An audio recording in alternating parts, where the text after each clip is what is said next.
Usability testing. This is what we are going to talk about today. Usability testing is a quick way to gather user feedbacks in order to inform your next design, your next iteration, or probably a new product that you're launching. Although you might feel that is something really simple, there are some rules that you want to follow in order to get real unbiased feedback. Because you have to remember, your app could look sexy and hot, but if it doesn't work, people will leave. If you've never done usability testing before, you might think like, I don't need this. I've been a designer for over 20 years and I know everything. I'm telling you, once you try this out, you will never go back. When I was young, I was making the same mistake, and these days I am mentoring some junior designers. I love to show them what is the meaning of getting feedbacks and understand that what they designed probably was quite bad.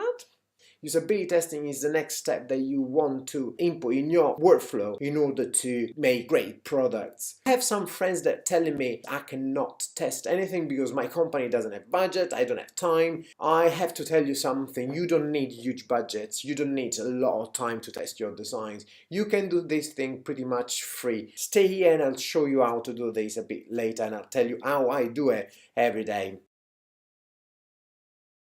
There are some problems at one part of the journey because your analytics are telling you that a huge amount of traffic is dropping at one point. You might want to know why that is happening. So what you can do, you can put that part of the website in front of your users and you might discover why that is happening. But if you don't have a website, if you're designing something new, what you can do is you can create a prototype. What is a prototype? Some of the companies I work for, they have some mixed conception about what is a prototype. A prototype doesn't need to be a fully coded app or website. A prototype can be just like some slides, some JPEGs. I've seen people putting together prototypes with PowerPoint, with Google Slides, for example, and worked just fine. So to all the companies that now are basically building months and months of prototypes with expensive developers, don't do that anymore. You can use some tools. Some of the tools are actually free. Some tools like Marvel App or InVision App, for example, they are brilliant tools. Stitch pictures together, you can export it. People want to know that they're not using the real thing, and it's just incredible. If you need something a bit more clever, you can build fully functioning website with Axure. For example, I've never liked using stuff like Axure for Axure, I don't know how to pronounce that, but anyway, I've never liked to work with that type of tools if I was prototyping apps, for example. I don't know why I didn't like that, but usually I use Axure for web product related stuff. If I have an app, I might use Flinto, for example. An amazing tool is also Origami from Facebook. It's free. It's really hard to use, but it's a really complete tool. You can get to use any type of functionality of your phone, from camera, location, and so on. So you will build like a real thing, but I think sometimes could be just overkilling it. It's up to you if you have time, if you have money. Other tools that you might want to use are simple design tools like Sketch or Figma, for example, that you can link screens together. They work a bit like InVision App or Marvel App, but they're standalone tools for design as well. It's up to you what you want to use. In the past, I used Paper Prototype as well. That depends a lot on what you want to do and how you want to do it. And once again, I've seen companies using Keynote, PowerPoint, Google Docs, and that works just fine. You can do this for different reasons. One, because you want to improve an existing website or app. Another one is because you want to create a new app. You want to see what people think about that. Usability testing doesn't need to be expensive at all. You do not need huge budgets. You don't need big labs. You don't need eye tracking systems.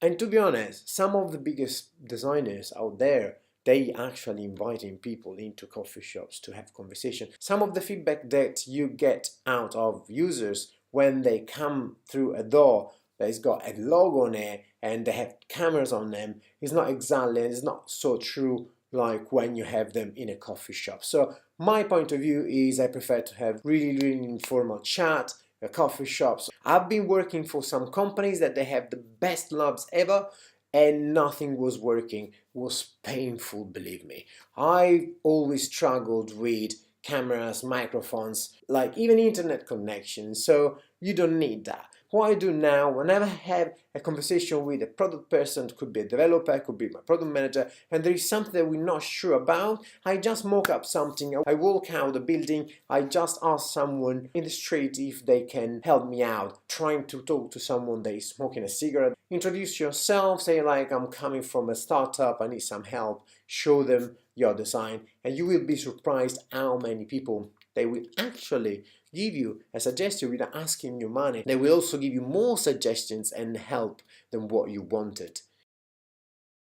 You might want to go to a coffee shop, talk to the manager and say that you need some help from some users. You might want to pay their coffee for 20-30 minutes. You ask them a few questions, you're done. And sometimes they wouldn't even ask you for that money. They will be happy to do it for free.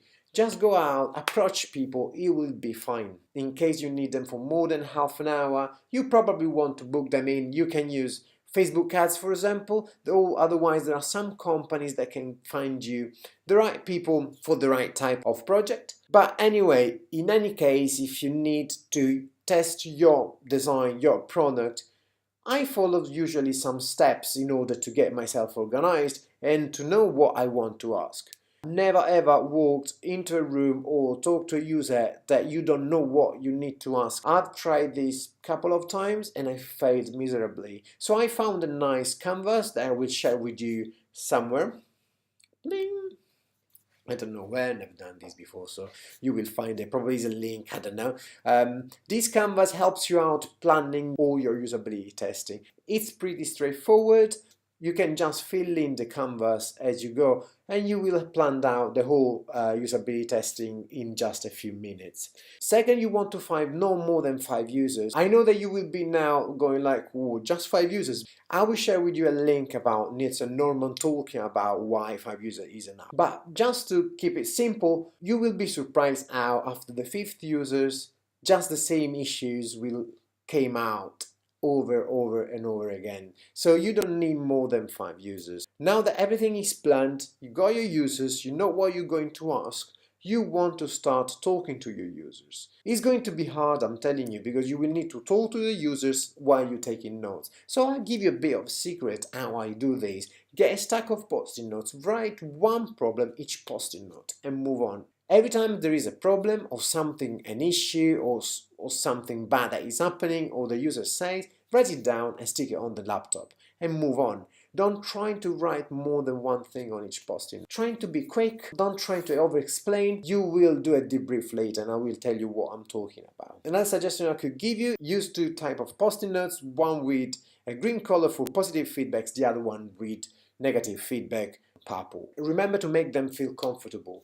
As I said before, trying to get them into a coffee shop instead of in the office, but if you cannot, the office is fine. Chit chats is quite good, you know, in Britain we love that. You can lie a bit sometimes to make them feel comfortable. I sometimes say that I don't work for that company, I know nothing about that design. I've just been paid to test this thing. That will also help. You will be surprised how they will change the way they speak to you in regards of that specific design. Another thing that you might want to do, don't lead them. Asking close questions like, would you tap on this thing or would you click on that stuff?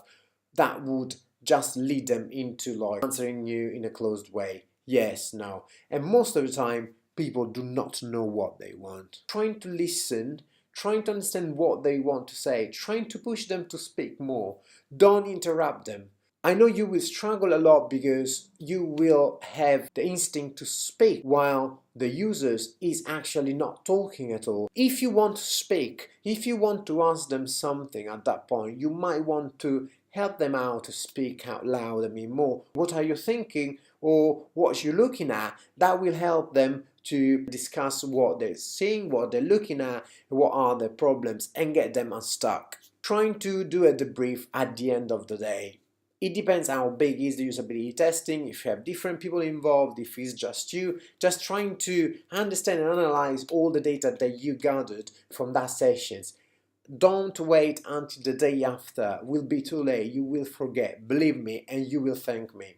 I had few people asking me, what do you think about remote usability testing? I've been using remote tools sometimes and they were really useful. When I talk about remote usability testing, I talk about tools like What Users Do or User Zoom is another one. You basically fill in a script. The script is nothing more than what you will say or what the users will read. You will give them a link and they will do everything in their house, comfortable from their laptop, recording themselves on a screen. I found that quite useful. Could be a bit hard sometimes gathering some of the feedbacks because you will not be able to ask follow-up questions and so on. Sometimes you will also find some users that are professionals in a way. They really do that as a job. Sometimes it's fine because they speak a lot, but sometimes they're not real, let's say like that. But you might want to try. If you get in contact with this company, they will probably give you some free users to test. Try that out.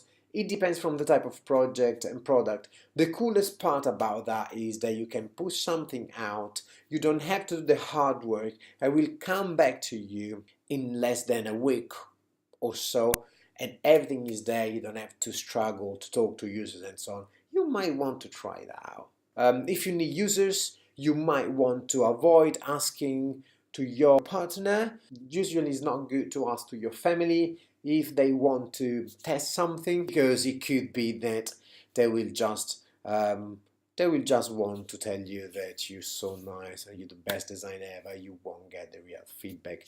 But if you want to get a bit more confident, you probably want to try with your family, your mom, your dad, your uncle. One of my favorite books that I love so much is called Rocket Surgery Made Easy. You might want to read that. I'll pop it here in somewhere. It contains also some templates that you can use for your usability testing. I will put some links underneath the video so you could get everything that you need to start your own usability testing. As I said, it doesn't need to be expensive. Go out from your office. You don't need to be perfect. You will make mistakes. You will learn.